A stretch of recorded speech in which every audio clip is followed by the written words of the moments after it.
स्वागत है आपका एक बार फिर से।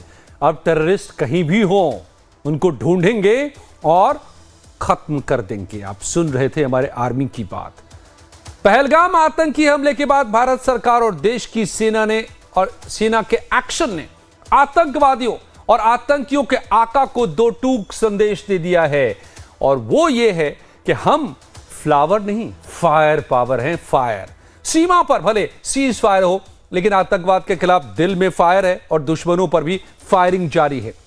ऑपरेशन सिंदूर ने आतंकवाद के खिलाफ भारत के फौलादी इरादों की तस्वीर को दुनिया के सामने लाकर रख दिया है। पाकिस्तान के घर में घुसकर जिस तरीके से आतंकियों के 9 मजबूत किलों को निस्त नाबूद किया, इससे आतंकवाद के खिलाफ जंग लड़ने वाले देशों में भारत की एक दमदार छवि बनकर उभरी है। पहलगाम आतंकी हमले ने संपूर्ण देश को झकझोर कर रख दिया है। जिस तरीके से मासूम लोगों को आतंकियों ने बेरहमी से मारा, उसके बाद पूरा देश उबल गया था। आतंकियों ने इस बार धर्म पूछकर लोगों को मारा। आर्टिकल 370 हटने के बाद जम्मू कश्मीर पर्यटन के सबसे बड़े हब के तौर पर उभर रहा था। पहलगाम हमले के पीछे आतंकियों की मंशा भी यही थी कि देश में धार्मिक आधार पर हिंसा भड़के, और इसके साथ ही आतंकी चाहते थे कि उनके खौफ से सैलानी अब कश्मीर जाना छोड़ते। आतंकियों की इस मंशा को जवाब देना हर कीमत पर जरूरी था। बस इसके बाद शुरू हो गया आतंकवाद और आतंकियों के खिलाफ सबसे बड़ा एक्शन। आतंकवादियों के खिलाफ इस तरह की कार्रवाई भी देखने को मिली जो शायद आज से पहले कभी नहीं दिखा। जम्मू कश्मीर में 7 आतंकियों के घरों को तबाह किया गया। आतंकवादियों के खिलाफ गहन तलाशी अभियान चलाई गई और घेरेबंदी शुरू कर दी गई। बुजुर्गों, महिलाओं और छोटे बच्चों की आड़ में छिपे आतंकियों को उनके बिलों से बाहर निकाला गया। जम्मू कश्मीर में सक्रिय आतंकियों की पूरी लिस्ट बनाई गई और फिर उसके बाद पहचान कर कार्रवाई भी हुई। सीज फायर के बाद जम्मू कश्मीर में आतंकियों के खिलाफ ऑपरेशन केलर में बड़ी कामयाबी मिली है।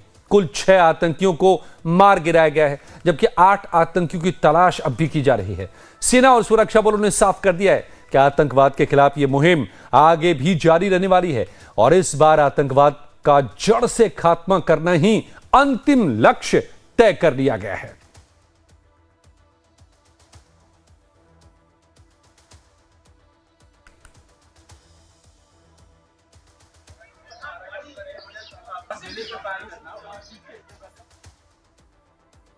तो शोपियां और त्राल के ऊंचाई वाले इलाकों में छिपे आतंकियों को निशाना बनाकर 2 अलग अलग ऑपरेशन चलाए गए। खास बात यह है कि जम्मू कश्मीर के स्थानीय लोगों ने भी आतंकियों के खिलाफ चलाए जा रहे इस ऑपरेशन में योगदान दिया। ऊंचे पहाड़ी इलाकों में बर्फ के पिघलने के साथ ही यहां ऑपरेशन शुरू हुए। सेना और पुलिस की ज्वाइंट पीसी में ऑपरेशन केलर की कामयाबी को लेकर के क्या बताया गया, सुनिए। जब से पहलगाम अटैक हुआ है उसके बाद से हमने कई एरियाज को एक फोकस एरिया बनाया था, जिनको कि हम एक फोकस वे में टारगेट करेंगे। और जैसे हमें इंटेलिजेंस इनपुट्स आ रहे थे कि जो टेररिस्ट ग्रुप्स हैं वो अब बर्फ़ पिघलने के बाद जंगलों में हायर रीचेस में चले गए हैं, और इसको ध्यान में रखते हुए जो हायर रीचेस हैं, जो ऊंचे पहाड़ों में जो जंगल्स हैं, वहाँ पर हमारी डोमिनेशन पार्टीज कंटिन्यूसली डिप्लॉयड थी। 12 तारीख की रात को शोपियां के इलाके में जो काटोहलन फॉरेस्ट है और स्पेसिफिकली केलर के एरिया में हमारे को इनपुट आया कि एक टेररिस्ट ग्रुप वहां पर हो सकता है। तो जो पार्टीज वहां पर डोमिनेशन के लिए पहले से ही डिप्लॉयड थी काफ़ी टाइम से, उन्होंने अपने आप को रिलोकेट किया, उस जगह के ऊपर फोकस होके क्लोज इन हुए। और सुबह के टाइम पे जब उनको वहां पर 13th की मॉर्निंग को जब एक सस्पिशियस मूवमेंट दिखाई दी, तो पार्टीज ने क्लोजिंग करके उनको चैलेंज किया, और चैलेंज करने के ऊपर जो है जो टेररिस्ट थे उन्होंने तुरंत फायर खोला। उसके बाद एक एनकाउंटर स्टार्ट हुआ, लेकिन पार्टीज ने क्लोजिंग करके उनको न्यूट्रलाइज किया। तो ये जो ऑपरेशन था ये हायर रीचेस में काफ़ी ऊंचाई के इलाके के ऊपर हुआ, और काफ़ी डिफिकल्ट एरिया था जहां पर इस किस्म के ऑपरेशन को अंजाम दिया गया। इसी इंटेंसिफाइड फोकस और आपसी तालमेल और कोऑर्डिनेशन के तहत हम लोगों ने पिछले 48 घंटों में 2 सक्सेसफुल ऑपरेशन यहां अंजाम दिए हैं, जिसमें हम लोगों को बहुत ही सिग्निफिकेंट जो है अचीवमेंट मिली है। इन दोनों ऑपरेशंस में CRP, army, Jammu Kashmir police का शाना बशाना रोल रहा है और इन लोगों ने, हमारे जवानों ने और हमारे अफसरों ने कंधे से कंधा मिला के इन ऑपरेशंस को अंजाम दिया है।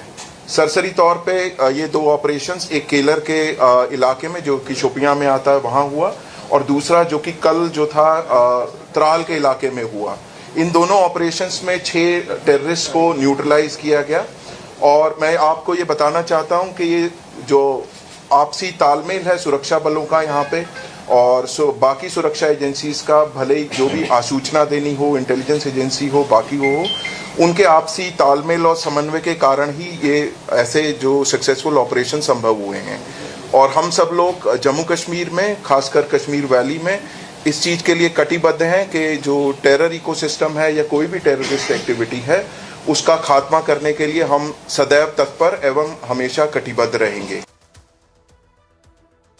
बहुत बड़ा बदलाव है, बहुत बड़ा बदलाव है। आप गौर करेंगे तो आतंक के खिलाफ जो ऑपरेशन पहले भी चलते थे, लेकिन अब के ऑपरेशन में बहुत बड़ा बदलाव है। और बड़ा बदलाव यह है कि जिस तरह का कोऑर्डिनेशन और जिस तरह का फोर्स अप्लाई किया जा रहा है अब आतंक के खिलाफ, आतंकियों के खिलाफ, वो अभूतपूर्व है। और यही वजह है कि 6 आतंकी को ऑपरेशन केलर में, ये जो किलर ऑपरेशन चल रहा है, उसमें अब तक किन किन किस किस को निशाने पर लिया गया है, वो कौन से हैं आतंकी, जरा मैं आपको ये भी बताता हूं। देखिए, आसिफ अहमद शेख जैश-ए मोहम्मद का ये है जिसके ठिकाने को बहावलपुर में तबाह किया गया है, अवंतीपोरा का रहने वाला है, 15 मई को ये मारा गया। आमिर नजीर बानी, ये जैश-ए मोहम्मद का ये भी आतंकी, पुलवामा का रहने वाला, 15 मई को इसको भी ढेर कर दिया गया। यावर अहमद भट्ट, जैश-ए मोहम्मद का ये आतंकी, पुलवामा का ही ये रहने वाला, 15 मई को इसे भी ढेर किया गया। एहसान अहमद शेख, ये लश्कर-ए-तैयबा का आतंकी, पुलवामा का रहने वाला, 13 मई को इसे भी मार डाला गया। शाहिद अहमद कुटे, ये लश्कर और रेजिडेंट फ्रंट, जो कि एक फ्रंटल ऑर्गेनाइजेशन है लश्कर का, उसका ये मेंबर था, शोपिया का रहने वाला, 13 मई को इसे भी ढेर कर दिया सुरक्षा बलों ने। अदनान शाफी डार, ये भी द रेजिडेंट फ्रंट का, जो कि लश्कर का संगठन है, इसी का मेंबर था, शोपिया का रहने वाला था, और 13 मई को यह भी मारा गया। तो ये तो 6 ढेर हो गए। अब वो 8 जिनकी तलाश अभी भी ऑपरेशन केलर के तहत की जा रही है, वो कौन है? देखिए, आसिफ अहमद खांडे हिजबुल मुजाहिदीन का है, शोपिया का रहने वाला है, इसकी तलाश की जा रही है। नसीर अहमद वानी, लश्कर-ए-तैयबा का ये, शोपिया का रहने वाला, इसकी भी तलाश पुलिस कर रही है, तमाम बिलों में जहां भी ये छुपा हुआ है वहां से इसे निकालने के लिए। आदिल रहमान डेंटो, लश्कर-ए-तैयबा का, सोपोर का रहने वाला है, ये भी अब पुलिस के हिट लिस्ट में आ गया है, सुरक्षा एजेंसियों के तलाश जारी है। हारिस नजीर, लश्कर-ए-तैयबा का, पुलवामा का रहने वाला, इसकी तलाश की जा रही है। आमिर अहमद डार, आप इन फोटोज को देखते चलिए, जिनको भी जानकारी मिले हमें बताइए, सुरक्षा एजेंसियों को बताइए इनको, ताकि इन तक पहुंच सके हमारी सुरक्षा एजेंसियां। आमिर अहमद डार, लश्कर-ए-तैयबा का, शोपिया का रहने वाला है, इसकी तलाश है। जुबैर अहमद वानी, हिजबुल मुजाहिदीन का है, अनंतनाग का रहने वाला है, इसकी भी तलाश की जा रही है। और 8 कुल जो है इस वक्त हिट लिस्ट में। हारून रशीद गनी, ये भी एचएम का है, हिजबुल मुजाहिदीन का, अनंतनाग का रहने वाला है। और जाकिर अहमद गनी, लश्कर-ए-तैयबा का, कुलगाम का रहने वाला, इसकी भी तलाश की जा रही है, सरगर्मी से सुरक्षा एजेंसियां कर रही है। आज न कल ये भी जहां भी पाताल में छिपा होगा तो सुरक्षा बलों ने अब ऑपरेशन केलर के तहत ढूंढने का फैसला कर लिया है। अब ये भी बताते हैं कि ऑपरेशन केलर के तहत देखिए कहां कहां कहर ढाया है सुरक्षा बलों ने। पहलगाम के बाद जो एक्शन हुआ है जम्मू कश्मीर में, 7 आतंकियों के घर को बुलडोज किया गया है। तो अब सीधे सीधे कि आतंकी अगर हैं जिस घर में, वो घर नहीं रह सकते। शोपिया में आतंकी शाहिद अहमद कुटी के घर को तबाह किया गया है पहलगाम के बाद के जो बड़े एक्शन से। पुलवामा में हारिस अहमद का घर गिरा दिया गया है। इसके बाद त्राल में आतंकी आसिफ शेख के घर पर भी बुलडोजर चला है, इस घर को भी तबाह कर दिया गया, ध्वस्त कर दिया गया। अनंतनाग में आदिल ठोकरे के घर को भी नेस्त नाबूद कर दिया गया है। एक एक आतंकी जहां छिपे हैं उनको ढूंढा जा रहा है, उनके घर को भी तबाह किया जा रहा है। अनंतनाग में आदिल ठोकेर का जो घर था उसको भी खत्म किया गया है। तो आतंकी ढूंढे जा रहे हैं, उनको ढेर किया जा रहा है, उनके घरों को भी तबाह किया जा रहा है। हारिस अहमद पुलवामा का, इसके भी घर को ढाया गया है। जाकिर अहमद गनई का भी घर तहस नहस किया गया है कुलगाम में। तो एक एक आतंकियों के नामो निशान मिटाए जा रहे हैं। कुपवाड़ा में फारूक तीदवा का घर, आप इन सब के वीडियोज भी देख रहे हैं, जिन घरों को तबाह किया गया है और किनके घरों को तबाह किया गया है वो भी आप देख रहे हैं। कुपवाड़ा के फारूक तीदवा का घर भी तबाह किया गया है, तो उसके बाद का मंजर भी आप देख रहे हैं यहां पर। तो ये जो है ऑपरेशन केलर, ये क्या आतंक को ध्वस्त करने के लिए एक नई रणनीति, नया ऑपरेशन। ब्रिगेडियर तरुण मदान साहब, रिटायर्ड ब्रिगेडियर, मेरे साथ जुड़े हुए हैं, डिफेंस एक्सपर्ट, और विजय डॉक्टर विजय सागर धीमान साहब, डिफेंस एक्सपर्ट, आप दोनों का बहुत बहुत स्वागत है। ब्रिगेडियर साहब, ब्रिगेडियर तरुण मैदान साहब, थैंक यू। ये operation killer, thank you. Operation killer कहें या किलर कहें इसको, अब आतंकी बच नहीं सकते। एक ये नया तेवर है अब हमारी सुरक्षा एजेंसियों का। बिल्कुल, देखिए आपने उसको सही नाम दे दिया है।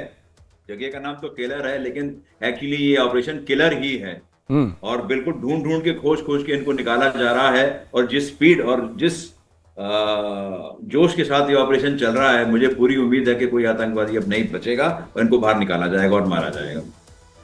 एब्सोल्युटली। डॉक्टर विजय सागर धीमान साहब, ये बहुत जरूरी था। कई एक्सपर्ट मेरे इस शो में इसी प्लेटफॉर्म से बार बार कहते रहे कि बॉर्डर पे हम लड़ रहे हैं, पाकिस्तान के भीतर लड़ रहे हैं, लेकिन उससे ज्यादा जरूरी है बॉर्डर के भीतर, हमारे देश के भीतर जो छिपे हैं उनके खिलाफ एक्शन। तो वही है ये ऑपरेशन किलर। देखिए, जो काउंटर इंसर्जेंसी ऑपरेशन चल रहे हैं वैली के अंदर, इन्होंने पूरा एक आर्टिकल 370 के जाने के बाद एक पूरा एक सर्कल किया है। पहले वैली में था, शिफ्ट किया राजौरी पुंछ, फिर Jammu and back to the valley now. अभी इसमें फर्क क्या है कि पहले जो ये साउथ कश्मीर का जो इलाका है, जिसकी अभी आपने बात की, कराल से लेके शोपियां तक, कुलगांव तक, इसके दो रूट्स हैं यहाँ पे, इनके इन्फिल्ट्रेशन रूट्स। एक राजौरी पुंछ से होता हुआ मुगल रोड से आता है, दूसरा जम्मू से जो गुजर बकरवालों के माइग्रेशन रूट्स हैं, उससे सियोज धार को क्रॉस करके भद्रवाह, ठाठरी, किश्तवाड़, उसके बाद क्रॉस करके अनंतनाग में। तो ये जो दोनों जगहें हैं, यहाँ पे बहुत सारे आतंकियों का गढ़ था और हमें पता था कि यहाँ पे इनका ये नेचुरल हाइडआउट्स हैं, केव्स हैं, कैशेज हैं, क्योंकि ये बहुत डिफिकल्ट एरिया है।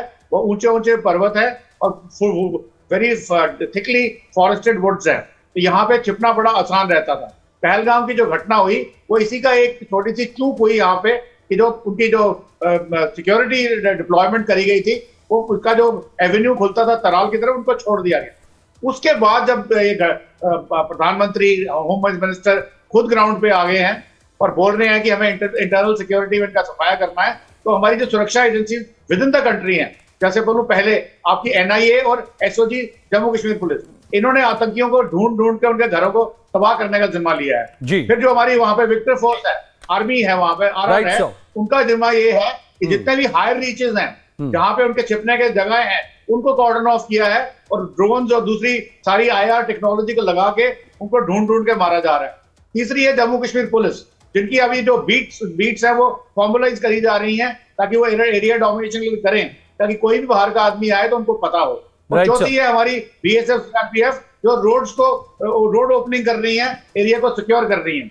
इसलिए ये चारों तरफ से जो उन्होंने घेराबंदी करी है, अभी ना इसमें कोई बाहर का कोई आ सकता है, ना ही अंदर का कोई निकल सकता है। और अंदर का मैं आपको बताऊं, जो मेरा पर्सनल एक्सपीरियंस है, मैंने कुछ लोगों से बात की। Right sir, I will come back to you sir. Doctor Vijay sahab, I will come back to you कि ये कैसे कैसे डिफरेंट है, कैसे अलग है ये हम समझने की कोशिश कर रहे हैं आप लोगों के जरिए में, लेकिन साथ में हम फैक्ट भी कुछ रखते जा रहे हैं, बताते जा रहे हैं। आर्टिकल 370 हटने के बाद कश्मीर में जो बदलाव आए हैं वो क्या है, जरा इसको भी समझिए।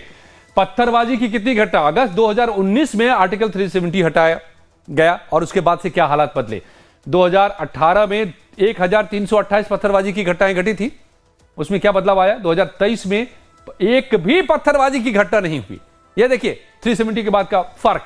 2024 में पत्थरबाजी की घटना भी शून्य रही, नो स्टोन पेल्टिंग। मैं भी श्रीनगर के भीतर स्टोन पेल्टिंग का शिकार हो चुका हूं और ये देखिए अब एक भी यहां पर स्टोन पेल्टिंग नहीं हो रही है। साल 2018 में 52 हड़ताल की घटनाएं घटी थी, 2018 की बात हम कर रहे हैं। 19 में 370 हटाया जाता है, 2023-24 में एक भी हड़ताल नहीं, कोई स्ट्राइक नहीं। हर दिन आए दिन वहां पर स्ट्राइक होता था और जब मैंने स्टोन पेल्टिंग झेला था वो दिन भी स्ट्राइक का ही था, डाउनटाउन के एरिया में, श्रीनगर के लाल चौक के इलाके में।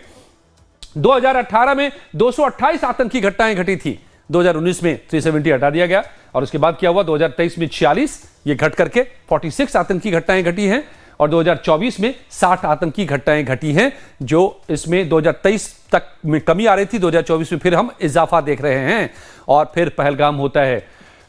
और कितने आम लोगों की मौत होती है। 2018 में आतंकवाद के चलते 55 लोगों की मौत हुई थी घाटी में, 2023 में 14 लोगों की मौत हुई घाटी में आतंकवाद के चलते। सब्सटैंशियल कमी, काफी कमी इसमें दर्ज की गई 2023 तक में। और 2018 में 91 जवान शहीद हुए थे आतंकी घटनाओं में बहुत बड़ा कॉस्ट हमने पे किया था। 2023 में 30 जवान शहीद हुए हैं, तो इसमें भी 1/3 घट करके रह गया और 2024 में 26 जवान शहीद हुए हैं। ये फर्क और ये जो बदलाव है नजर आ रहा है। निवेश और पर्यटन की स्थिति को समझिए। 12,000 करोड़ का ये निवेश जम्मू कश्मीर में आया है। 1 लाख करोड़ से ज्यादा की योजनाओं लागू की गई हैं। 2023 में 2 करोड़ से ज्यादा पर्यटक यहां पर पहुंचे हैं और इन्हीं बातों से परेशान है पाकिस्तान। लोकसभा चुनाव के दौरान एक भी गोली नहीं चली, जबकि लगातार आतंकी घटनाओं की कोशिश की जा रही थी। लोकसभा चुनाव में बूथ में गड़बड़ी की शिकायतें नहीं आई। विधानसभा में बेशक इस तरह की तस्वीरें दिखी थी। तो देश के प्रधानमंत्री नरेंद्र मोदी ने पहले ही साफ कर दिया कि आतंकवाद के खिलाफ हमने लक्ष्मण रेखा खींच दी है और इस रेखा को जिस किसी ने भी लांघने की कोशिश की उसे करारा जवाब मिलेगा। आपको सुनाते हैं आतंकवाद के खिलाफ एक्शन को लेकर के पीएम मोदी की यह बात। आपको ये हौसला, ये जुनून, ये जज्बा ऐसे ही बरकरार रखना है। हमें लगातार मुस्तैद रहना है, हमें तैयार रहना है। हमें दुश्मन को याद दिलाते रहना है, ये नया भारत है। ये भारत शांति चाहता है, लेकिन अगर मानवता पर हमला होता है तो ये भारत युद्ध के मोर्चे पर दुश्मन को मिट्टी में मिलाना भी अच्छी तरह जानता है। आतंक के विरुद्ध भारत की लक्ष्मण रेखा अब एकदम स्पष्ट है। अब फिर कोई टेरर अटैक हुआ तो भारत जवाब देगा, पक्का जवाब देगा। ये हमने सर्जिकल स्ट्राइक के समय देखा है, एयर स्ट्राइक के समय देखा है और अब तो ऑपरेशन सिंदूर भारत का न्यू नॉर्मल है। जी हां, आतंक के खिलाफ अब न्यू नॉर्मल ऑपरेशन सिंदूर है, जिसमें तीनों तरह का अटैक था, एयर, नेवी और हमारी सेना का। तो सीज फायर के बाद अगर किसी के मन में इस बात का भ्रम है कि ऑपरेशन सिंदूर थम गया है, तो वो लोग इस बात को कान खोलकर सुन लें, क्योंकि देश के रक्षा मंत्री राजनाथ सिंह ने खुले तौर पर ऐलान कर दिया है कि ऑपरेशन सिंदूर अभी भी जारी है। पाकिस्तान और आतंकवाद के खिलाफ ऑपरेशन सिंदूर का मौजूदा एक्शन तो ट्रेलर है, पूरी पिक्चर अभी बाकी है। सुनिए। साथियों, ऑपरेशन सिंदूर ने यह स्पष्ट संदेश दे दिया है कि हमने शांति के लिए जितना अपना दिल खोल कर रखा है, शांति को नष्ट करने वालों के विरुद्ध उतना ही अपना हाथ भी खोल कर रखा है। साथियों, एक और बात मैं यहां साफ कहना चाहूंगा कि ऑपरेशन सिंदूर अभी खत्म नहीं हुआ है। जो कुछ भी हुआ है वह सिर्फ एक ट्रेलर मात्र था। अब जब समय आएगा, जब भी सही समय आएगा, तो हम पूरी पिक्चर भी दुनिया को दिखाएंगे। ब्रिगेडियर तरुण मदान साहब मेरे साथ जुड़े हुए हैं। रिटायर्ड ब्रिगेडियर तरुण मदान साहब, डिफेंस एक्सपर्ट, और डॉक्टर विजय सागर धीमान साहब भी जुड़े हुए हैं। ब्रिगेडियर साहब, ये नई पिक्चर क्या है जिसका जिक्र इस वक्त हम ऑपरेशन किलर की बात करें या ऑपरेशन सिंदूर की बात करें? देखिए, पहली बात तो बार बार ये कहा जा रहा है कि ये सीज फायर नहीं है, इट इज अ पॉज। और we are in a wait and watch situation कि जो पाकिस्तान है वो हमको क्या रिएक्शन देता है, हमने उसको समझा दिया है। पहल हमने नहीं करी, हमारा निशाना सिर्फ आतंकवादी ठिकाने थे, उसके अलावा हमने कहीं कोशिश नहीं करी। उन्होंने रिएक्शन दिया तो हमने मुंह तोड़ जवाब दिया। अगर अब वो कोई और ऐसी हरकत करते हैं तो उसका दोबारा जो है जवाब वो दिया जाएगा। लेकिन हमारी तरफ से ये बिल्कुल साफ और स्पष्ट कर दिया गया है कि terrorism is not acceptable any more. There can't be talks and terror. हमारे दो ही मुद्दे हैं जिसपे हम बात करेंगे, या तो पीओके या हमारी जो आतंकवादी मुद्दे हैं। इसके अलावा हम किसी और मुद्दे पे बातचीत नहीं करेंगे। और कई बार देखिए हमने पहल करी है और कोशिश भी करी है, but India as a country has always been let down by Pakistan. जो हमारे एफर्ट्स हैं उनको अप्रिशिएट नहीं किया जाता। और यहाँ इसके साथ साथ मैं एक चीज और भी बहुत अहम जोड़ना चाहूंगा कि कई चीजें जो दुनिया में दिखती हैं, बहुत सारे मुल्क इन सब फालतू चक्रों में जुड़े होते हैं। ये it is more like a game of chess, many people are playing the cards. Nobody wants that India should be a growing economy and do well and flourish. तो बहुत सारे नेशंस हैं, वो यहाँ भी बोलना ठीक नहीं है, जो इसमें कोशिश कर रहे हैं कि किसी तरीके से जो इंटरनल स्थिति है हमारे देश की वो खराब हो, इकोनॉमी ना पनपे, बिजनेस ना पनपे। और हमारी सरकार की यही कोशिश है कि स्टेबिलिटी मेंटेन रहे। पीछे भी ऐसी कुछ चीजें हुई, जैसे जो कुछ हुआ बांग्लादेश में, काफी इंस्टिगेशन दिया गया हमारी कंट्री को कि हम उसके खिलाफ रिएक्ट करें, लेकिन हमारी गवर्नमेंट ने मैच्योरली एक्ट किया है और कोई ऐसा एक्शन नहीं किया। जबकि एक पक्ष के खिलाफ काफी नुकसान उठाया है, जो हिंदू पक्ष है बांग्लादेश में, उन्होंने काफी नुकसान उठाया है। Let us see how the situation goes, but we are ready and we are prepared to give them a proper thrust back if they try and attempt to do anything with us. Doctor Vijay Sagar Dhiman sahab, असल में ये अब जो new normal की बात prime minister बार बार कह रहे हैं और डिफेंस मिनिस्टर ने आज तो आईएमएफ को भी सीधे सीधे क्वेश्चन कर दिया है कि आप उस टेरर स्पॉन्सर्ड टेरर को फंडिंग कर रहे हैं, क्योंकि वो आपने पैसे दिए आईएमएफ ने और उस पैसे का इस्तेमाल अब कर रहा है पाकिस्तान मुआवजा देने के लिए उसी जैश ए मोहम्मद को।